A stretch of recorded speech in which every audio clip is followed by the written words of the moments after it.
Bonjour et bienvenue à tous pour cette leçon numéro 22 de notre cours de communication et de vocabulaire en français de niveau intermédiaire. Le thème de cette leçon numéro 22, qui sera donc également le thème de la leçon numéro 22 du manuel de communication, s'intitule « Se plaindre ou répondre à une plainte ». Pour ce qui concerne le vocabulaire qui sera utilisé principalement dans cette leçon numéro 22, eh bien, nous nous aiderons de tous les chapitres de vocabulaire que nous avons introduits jusqu'à présent. Depuis donc la leçon 1 jusqu'à la leçon 22. Nous prendrons donc du vocabulaire ici et là, parmi tous ces chapitres que nous avons étudiés jusqu'à présent. J'espère que tout s'est bien passé pour vous jusqu'ici, et je vous souhaite bon courage pour la suite, et pour commencer, pour cette leçon numéro 22. C'est parti.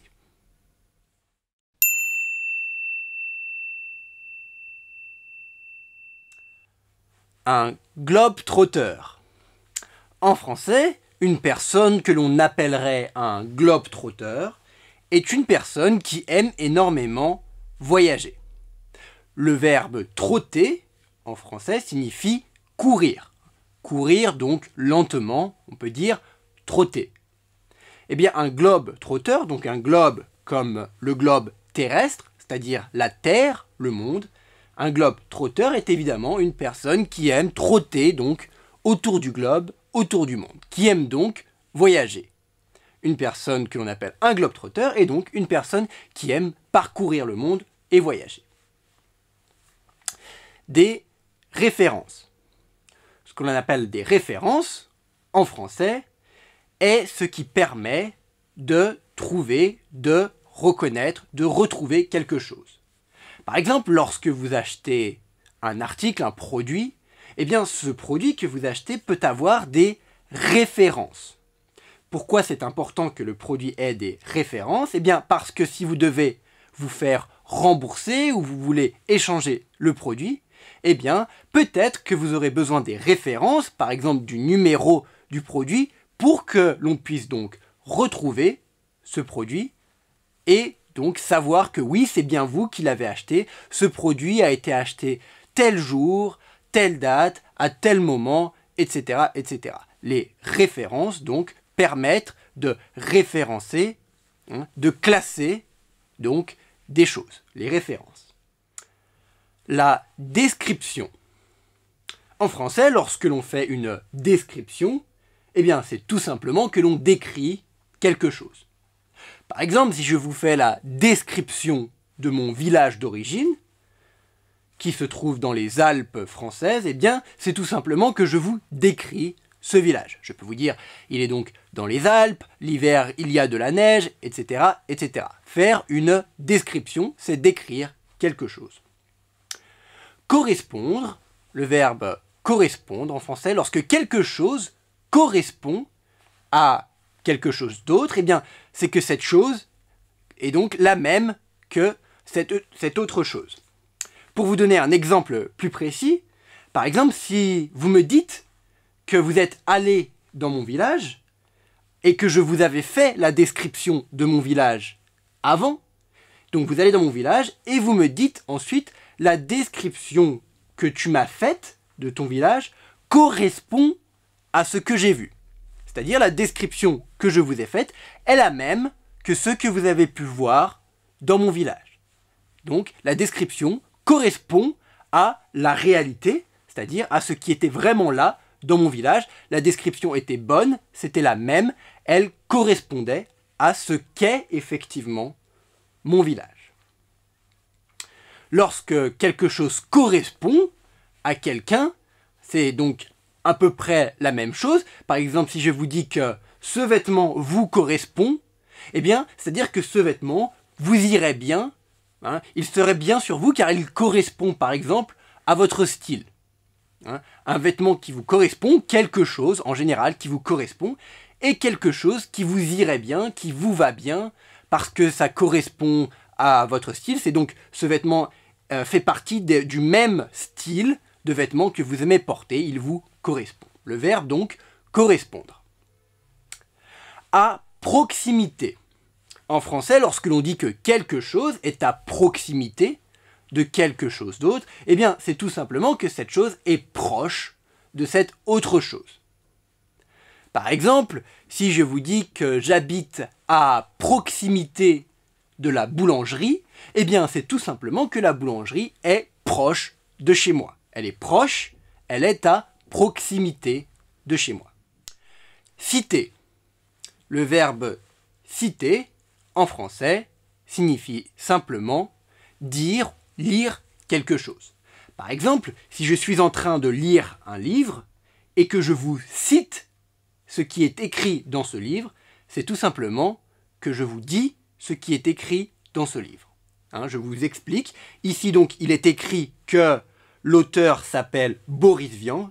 Donc, je cite ce qui est écrit dans le livre. Je vous dis, l'auteur s'appelle Boris Vian. Citer.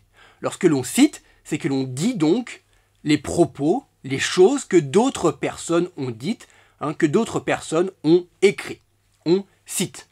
On peut également citer lorsque l'on écrit. Par exemple, si j'écris un texte et que je cite quelqu'un d'autre dans ce texte, eh bien, c'est tout simplement que j'écris ce que quelqu'un d'autre a écrit ou a dit avant moi dans mon texte. Citer, c'est donc retranscrire, parler de quelque chose que quelqu'un d'autre a donc dit, a écrit avant nous. Mentionner. Mentionner, le verbe mentionner en français, signifie que l'on dit quelque chose à quelqu'un. Par exemple, si je vous dis que je vous ai mentionné quelque chose, c'est que je vous ai dit, je vous ai laissé savoir quelque chose. Par exemple, si je vous mentionne que je ne serai pas là la semaine prochaine, c'est-à-dire je vous dis, je vous laisse savoir que je ne serai pas là la semaine prochaine.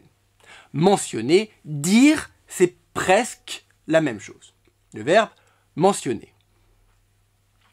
Furieux ou furieuse pour une femme, lorsque l'on dit que l'on est furieux, ou furieuse si l'on est une femme, donc, c'est que l'on est vraiment très en colère. Si quelque chose de très mal m'arrive, ou si quelque chose de très mal se passe et que je suis vraiment très en colère, je ne suis vraiment pas content à propos de ce qui vient de se passer, eh bien je peux dire que je suis furieux, ou furieuse si je suis une femme. Une autoroute, en français, est donc une grande route large avec plusieurs voies sur laquelle on peut rouler relativement vite. La vitesse, la limitation de vitesse en France, en général, sur les autoroutes est de 130 km/h. Les autoroutes sont donc des grandes routes qui traversent la France, qui permettent d'aller d'une ville à une autre en prenant sa voiture, en conduisant sa voiture, plus rapidement que si l'on utilisait les routes normales. Les autoroutes nous permettent d'aller plus vite. Un hameau, en français, ce que l'on appelle un hameau, est en fait un petit village. Un hameau, c'est donc vraiment un tout petit endroit. Il n'y a que quelques maisons, que quelques personnes qui habitent. C'est vraiment tout petit, c'est un tout petit village. Des sentiers, en français, ce que l'on appelle des sentiers, ce sont en général des petits chemins sur lesquels on peut se balader. Se balader, c'est-à-dire se promener, marcher, marcher pour son plaisir personnel. Par exemple, lorsque l'on va se balader, lorsque l'on va se promener, c'est que peut-être on a envie de prendre l'air ou de voir le paysage. On peut par exemple aller se balader ou se promener donc sur des sentiers dans une forêt, par exemple, ou encore sur des collines. Les collines, en français, ce que l'on appelle des collines, c'est en fait des petites, comme des petites montagnes. Une colline, c'est une espèce de petite montagne. Des champs, ce que l'on appelle des champs en français, que l'on trouve généralement à la campagne, les champs, ce sont des grands espaces sur lesquels poussent des plantes. Des plantes, ça peut être par exemple du blé, du maïs, etc., etc. Dans ce cas, on dira des champs de blé, des champs de maïs, etc. Ce sont donc des grands espaces, des grands espaces dans la nature, donc, où poussent différents types de plantes, de céréales, etc., etc.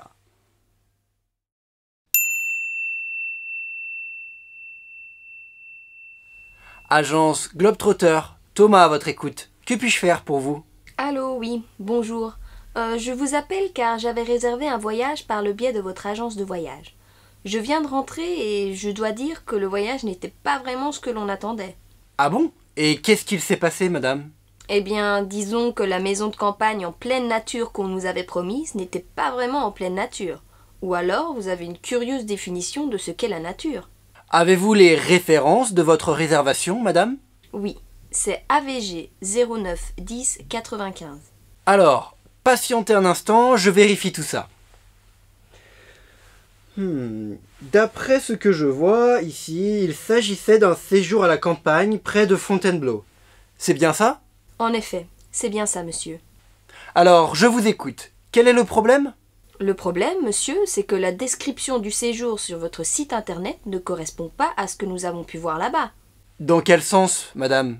Eh bien, j'ai la description de votre annonce sous les yeux et, je cite, « Maison de campagne en pleine nature, à proximité d'un petit hameau très calme, perdu au milieu des champs. Vous pourrez profiter des collines et de la forêt environnante pour vous balader sur des petits sentiers. Je continue, monsieur ? » Quel est le problème, madame? Eh bien, monsieur, il n'est indiqué nulle part que l'autoroute est à 100 mètres de la maison. Écoutez, madame, je comprends votre colère, mais si vous regardez la carte sur le site internet, vous pouvez voir que l'autoroute n'est pas loin. Quoi? Non, non, quoi rêver? Vous l'avez vu où, votre hameau très calme? Je n'ai pas pu dormir de la nuit lorsque j'étais là-bas. Vous ne trouvez pas que c'est un détail important à mentionner qu'il y a une autoroute à 100 mètres? Madame, calmez-vous, je vais voir ce que je peux faire pour vous. On va trouver une solution. Eh bien, vous avez plutôt intérêt, car je suis furieuse. Si cela vous convient, madame, on peut vous offrir un séjour au même prix que ce séjour à la campagne, mais cette fois on s'assurera qu'il n'y a pas d'autoroute à proximité.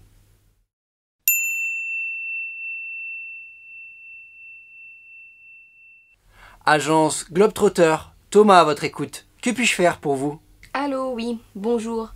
Je vous appelle car j'avais réservé un voyage par le biais de votre agence de voyage.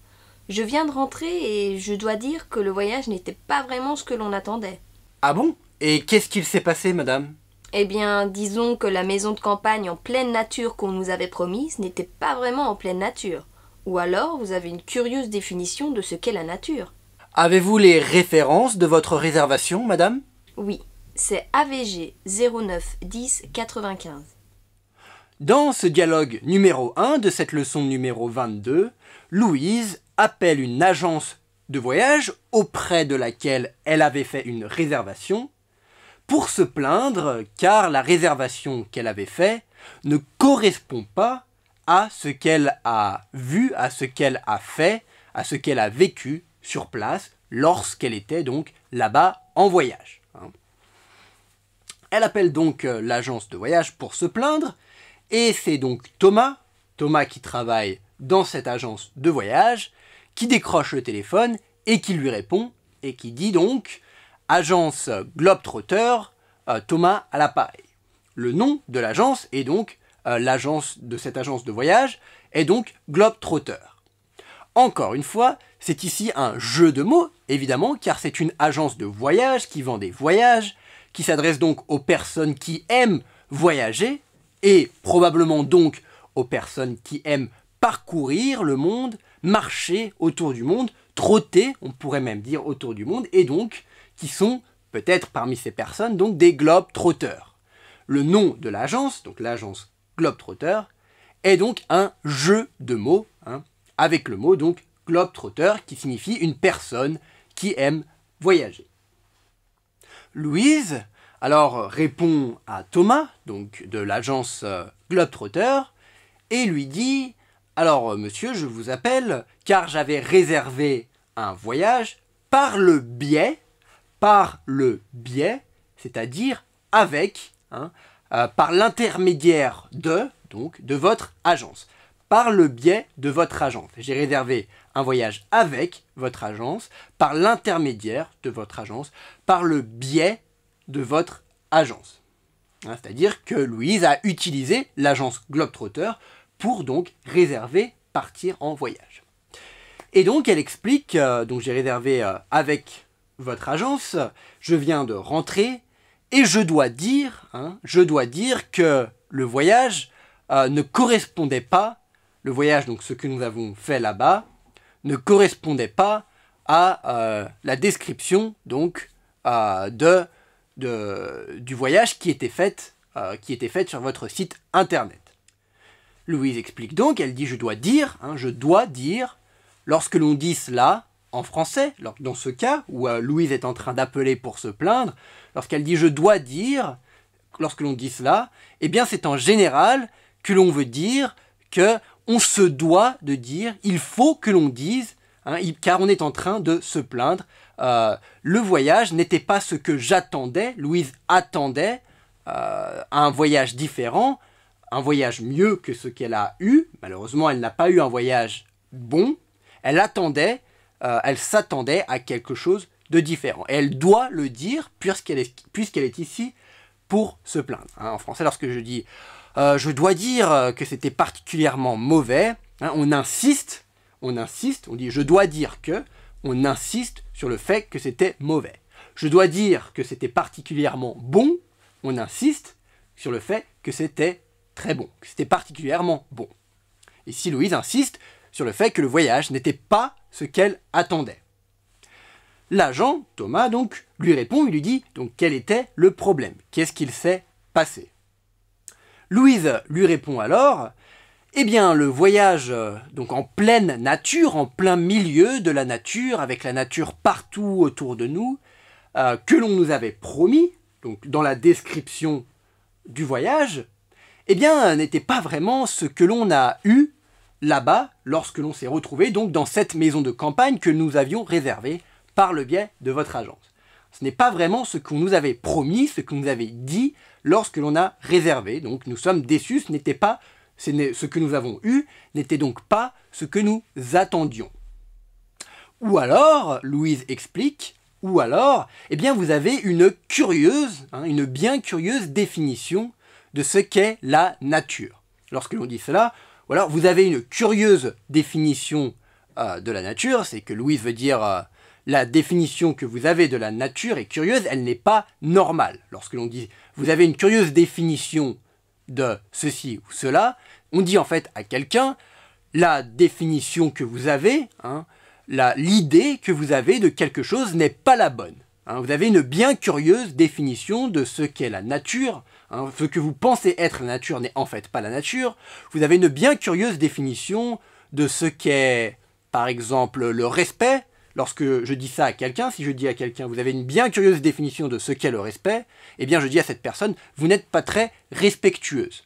Vous n'avez pas beaucoup de respect, vous avez une bien curieuse définition de ce qu'est le respect. Eh bien ici, Louise est en train d'expliquer ce voyage que vous nous aviez promis à la nature, eh bien ce n'était pas la nature. Vous avez une bien curieuse définition de ce qu'est la nature, votre définition est mauvaise, ce n'est pas la nature que nous avons eue donc lorsque nous sommes allés en vacances dans cette maison de campagne. Après tout cela, eh bien l'agent Thomas demande donc les références, c'est-à-dire les numéros que Louise a reçus lorsqu'elle a réservé son voyage. La référence, pourquoi? Pour que Thomas puisse donc vérifier, en rentrant cette référence, donc dans ses informations à lui, dans ses documents, dans son ordinateur peut-être, avec cette référence, il va pouvoir voir tout de suite quel voyage exactement Louise a réservé. Donc il demande la référence et Louise lui donne. Alors, patientez un instant, je vérifie tout ça. D'après ce que je vois ici, il s'agissait d'un séjour à la campagne près de Fontainebleau. C'est bien ça? En effet, c'est bien ça, monsieur. Alors, je vous écoute. Quel est le problème? Le problème, monsieur, c'est que la description du séjour sur votre site internet ne correspond pas à ce que nous avons pu voir là-bas. Dans quel sens, madame? Eh bien, j'ai la description de votre annonce sous les yeux et, je cite, « Maison de campagne en pleine nature, à proximité d'un petit hameau très calme, perdu au milieu des champs. Vous pourrez profiter des collines et de la forêt environnante pour vous balader sur des petits sentiers. Je continue, monsieur ? Quel est le problème, madame? Ici, après que Louise ait donné à Thomas, donc à l'agent, à la personne qui travaille dans l'agence immobilière Globetrotter, les références de sa réservation, celui-ci lui répond « Patientez un instant, attendez un court instant, attendez un moment, je vais donc vérifier les références, je vais donc vérifier les informations que je peux avoir. » Thomas les vérifie et il les trouve et il dit donc « Vous avez donc fait une réservation pour une maison de campagne, donc près de Fontainebleau. » Fontainebleau est une ville du centre-nord de la France. En fait, Fontainebleau n'est pas très loin de Paris. C'est une ancienne ville royale, très connue pour son passé royal. Il y a encore de vieux bâtiments très intéressants et très beaux de la période monarchique, c'est-à-dire lorsqu'il y avait encore un roi en France. Fontainebleau est une ville vraiment très belle, pas très loin de Paris, donc dans le centre-nord de la France. La campagne, il y a donc beaucoup de campagnes autour de Fontainebleau. Fontainebleau est donc une ville qui est donc beaucoup plus proche, plus près de la nature que ne l'est, par exemple, Paris. Donc, une fois que Thomas est expliqué ce qu'il voit devant lui, les informations qu'il a, donc ce séjour près de Fontainebleau, Louise lui confirme. Elle lui dit « en effet ». En français, lorsque l'on dit « ah oui, en effet », c'est que l'on confirme ce que quelqu'un vient de nous dire. En effet, c'est donc bien un séjour à la campagne près de Fontainebleau que nous avions réservé, que j'avais réservé. Thomas lui demande donc « et donc quel est le problème? Pourquoi m'appelez-vous? Quel est donc le problème que vous avez eu avec ce séjour ?» Et Louise lui explique alors que les informations qui étaient indiquées, qui étaient écrites sur le site internet de l'agence Globetrotter, c'est-à-dire sur internet, sur le site de l'agence où il y a tous les voyages et les informations, etc., que l'on peut trouver à propos de l'agence et des services qu'elle propose, eh bien, les informations concernant cette réservation, ce voyage près de Fontainebleau, ne correspondent pas à ce que Louise a vu lorsqu'elle est allée donc faire ce voyage. Ne correspondent pas, c'est-à-dire ne sont pas les mêmes.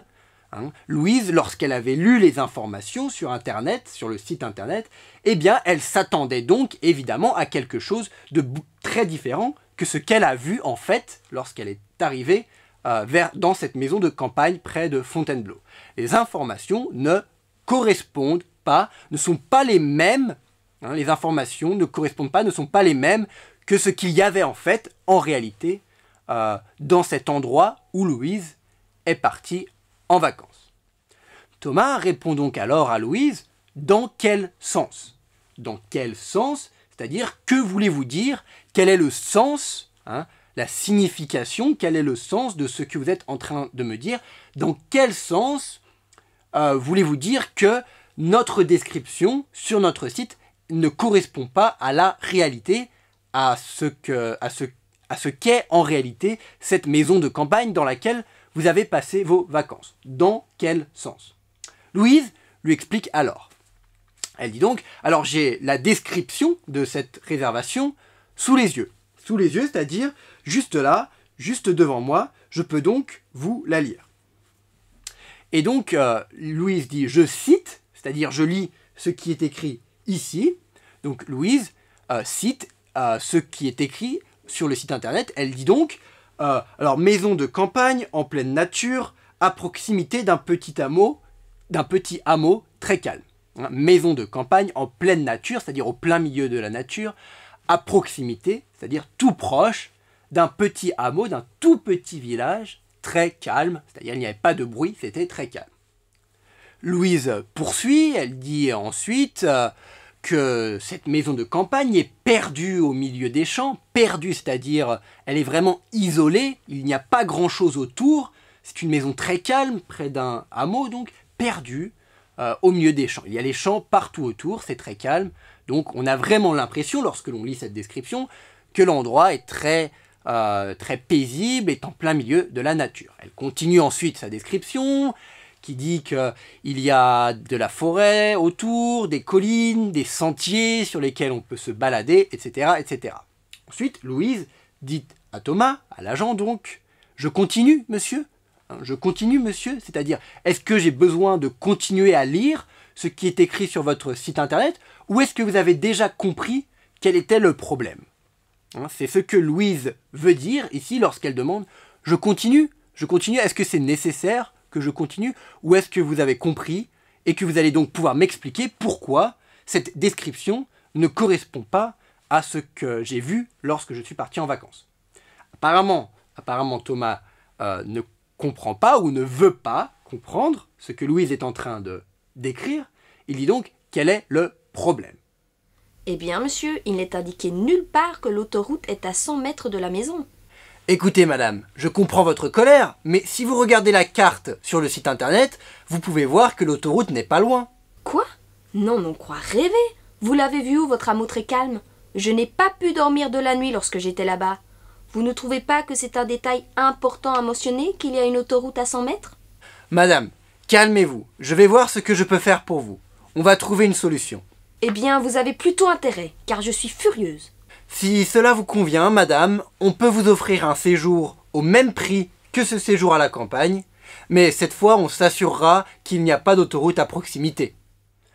Ici, après que Thomas ait donc répondu à Louise qu'il ne comprenait pas quel était le problème, il lui demandait donc d'expliquer quel était exactement le problème du voyage de Louise, pourquoi dit-elle que la description du site internet de l'agence ne correspond pas à la réalité.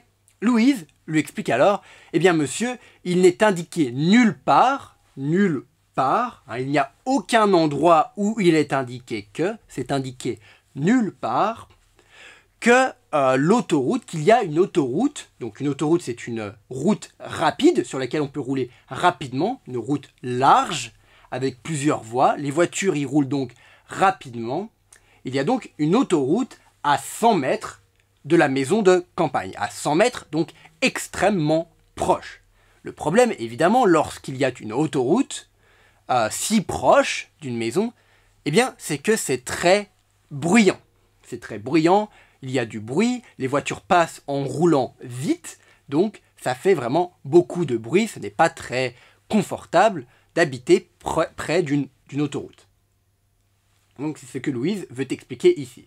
D'autant plus, près des routes, près des autoroutes particulièrement, il y a pas mal de pollution. De pollution car les voitures passent toute la journée et donc les gaz d'échappement des voitures polluent la nature autour. Donc ce n'est vraiment pas terrible, ce n'est pas top, ce n'est pas super d'habiter, de rester, de partir en vacances, comme ici c'est le cas de Louise, près d'une autoroute. Thomas, donc l'agent, répond alors à Louise, écoutez madame, je comprends votre colère, il veut dire je comprends votre colère, je comprends pourquoi vous êtes en colère, il essaye de dire à Louise qu'il la comprend, il n'y a pas de problème, il la comprend, je comprends votre colère, mais, il dit, mais si vous regardez la description, la carte de notre site internet, eh bien vous pourrez voir qu'il y a effectivement, une autoroute proche de la maison. On peut donc se douter, on peut penser que Louise, lorsqu'elle a regardé la description sur le site internet, elle n'a pas fait attention, elle n'a pas regardé la carte qui lui montrait qu'il y avait une autoroute tout près de la maison de campagne qu'elle voulait donc réserver. C'est ce que Thomas lui dit ici. Je comprends votre colère, mais en fait, c'est un peu votre faute, parce que si vous regardez bien, si vous faites bien attention à la carte qui est sur notre site internet, eh bien vous pourrez voir qu'il y a donc cette autoroute. La description correspond donc, puisque nous avons indiqué sur la carte de notre site internet qu'il y avait effectivement cette autoroute. Lorsque Thomas a donc répondu ça à Louise, Louise s'énerve. Elle s'énerve parce qu'elle a l'impression que Thomas est en train de se moquer d'elle. Il n'est en effet écrit nulle part dans la description écrite du voyage qu'il y a une autoroute si proche de la maison. Il faut regarder la carte pour s'en rendre compte, ce que Louise n'a malheureusement pas fait. Donc elle s'énerve, elle dit quoi? Lorsque l'on dit quoi, en général, c'est donc dans un contexte familier, mais ici Louise est énervée, c'est pour ça qu'elle utilise également des expressions et des mots du contexte familier pour s'adresser à l'agent de cette agence de voyage, donc avec qui elle est en train de parler, avec Thomas. Elle dit « Quoi? Vous vous moquez de moi? Vous l'avez vu où? Votre hameau très calme. Très calme. Vous l'avez vu où? Votre hameau très calme. Hein. Louise est en train de dire, c'est une question ici qu'elle pose, mais on appelle cela une question rhétorique. Une question rhétorique, c'est une question, en fait, où on n'attend pas vraiment la réponse, parce que la réponse, on la connaît. Lorsque je vous dis « Vous l'avez vu où, votre hameau très calme ?» En fait, ce que je veux vous dire, c'est qu'il n'y a pas de hameau très calme. Hein, il n'y en a pas. Vous l'avez vu où? Eh ben, vous n'avez pas pu le voir, puisqu'il n'y en a pas. Hein. Une question rhétorique, c'est ce genre de question. Par exemple, je pourrais également vous citer comme exemple, si je dis « Comment peut-on encore croire au Père Noël ?» Hein, comment peut-on encore croire au Père Noël? Ce n'est pas vraiment une vraie question, c'est une question rhétorique, puisque je suis en train de vous dire, en fait ce que je veux dire, c'est qu'on ne peut pas croire au Père Noël, c'est impossible. Comment peut-on encore y croire? Ce n'est pas possible. Question rhétorique, donc, vous l'avez vu où? Votre hameau très calme. Louise dit également, avant cela, on croit rêver. On croit rêver. Hein, lorsqu'elle dit ça, on croit rêver, c'est du contexte familier, là encore, mais vu que Louise est énervée, elle se permet de le dire, on croit rêver, c'est-à-dire, j'ai l'impression de rêver, je n'arrive pas à croire ce que vous êtes en train de me dire, ce que vous êtes en train de m'expliquer que j'aurais dû regarder la carte, et ceci et cela, on croit rêver, j'ai l'impression que ce n'est pas vrai ce qui est en train de se passer, que je suis dans un rêve, ce n'est pas possible que l'on me traite de cette manière, que vous soyez en train de me dire tout cela. Hein, on croit rêver. Elle ajoute donc ensuite, je n'ai pas pu dormir de la nuit, à cause de l'autoroute, évidemment, et du bruit. Je n'ai pas pu dormir de la nuit, hein, c'est-à-dire je n'ai pas pu dormir pendant toute la nuit. Je n'ai pas pu dormir de la nuit. Et elle ajoute enfin, vous ne pensez pas que c'est un détail important à mentionner? C'est-à-dire, il faut le dire, il faut le mentionner, il faut l'indiquer dans votre description. Hein, vous ne pensez pas que c'est un détail important à mentionner qu'il y a donc une autoroute à 100 mètres de la maison. Hein, c'est encore une fois une question rhétorique. Ici, la réponse est évidemment si c'est un détail important. Évidemment, c'est un détail important, il faut le mentionner. Ensuite, voyant que Louise est vraiment énervée, Thomas, l'agent, lui répond « Écoutez, madame, calmez-vous, je vais voir ce que je peux faire pour vous.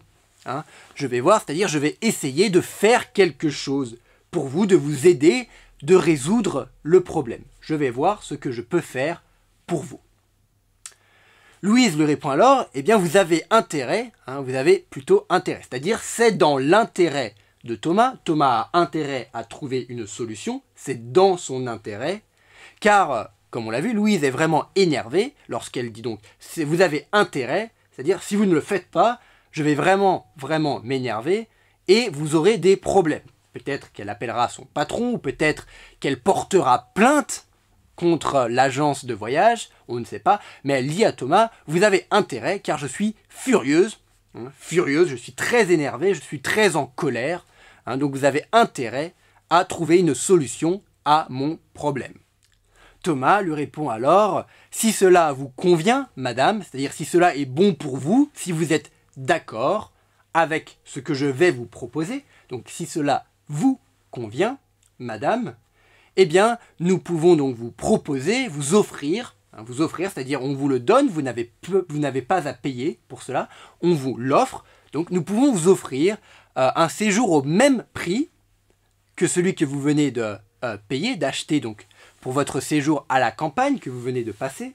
Hein, on peut vous proposer, vous offrir un séjour au même prix, et donc cette fois-ci, pour ce nouveau séjour que l'on vous offre, vous n'aurez pas à payer pour ce séjour, on vous l'offre, eh bien on s'assurera, on fera en sorte d'être sûr, Cette fois-ci, on sera donc sûr qu'il n'y aura pas d'autoroute à proximité, qu'il n'y aura pas d'autoroute proche de l'endroit où vous irez passer vos vacances.